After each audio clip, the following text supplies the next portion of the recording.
T L P کے سابقہ ticket holder PP4 ملک امانت خان راول صاحب اور سابقہ ٹکٹ ہولڈر PP5 سید عاطف شاہ گیلانی صاحب نے ٹی ایل پی چھوڑ کر پاکستان پیپلز پارٹی میں شمولیت اختیار کر لی۔ میں ذاتی طور پر ملک امانت خان راول صاحب پر تنقید نہیں کرنا چاہتا، لیکن اتنا کہوں گا کہ آپ نے 2018 سے لے کر 2024 تک ٹی ایل پی میں رہ کر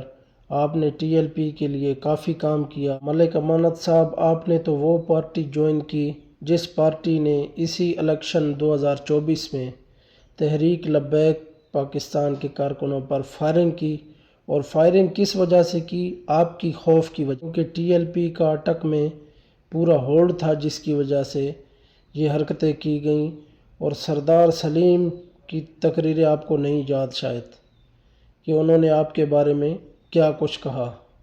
تو یہ ملاحظہ فرمائیں۔ امانت صاحب ساڑھے تے ایم پی انہیں کو پیسے زیادہ ان اپنے پائے گوشت کے مارے سلکے نماز مارنا چاہنے ان چاہنے کے ساتھ رضوی میں نہ آوے ماں ووٹ ملن دے میں ایم پی اے بن بھی نہیں۔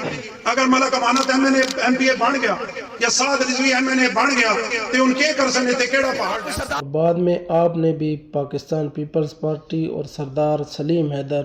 جو کہ ٹکٹ ہولڈر تھے ان کے خلاف بھی آپ نے ایسی تقریریں کی۔ کیوں اس واسطے بھی نہ ختم نبوت تے جڑا ڈاکہ جو مارا تے اے سارے اس وقت جڑے پیپل پارٹی والے انہوں بھی اتنے اسمبلی موجود ہے،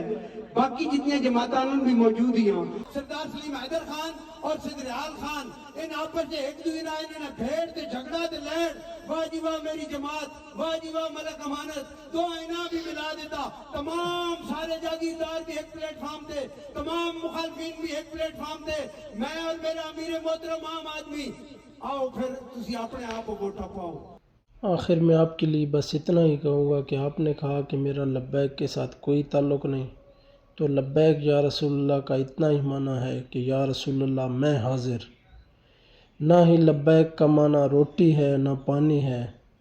نہ کوئی اور ذاتی مقاصد ہیں،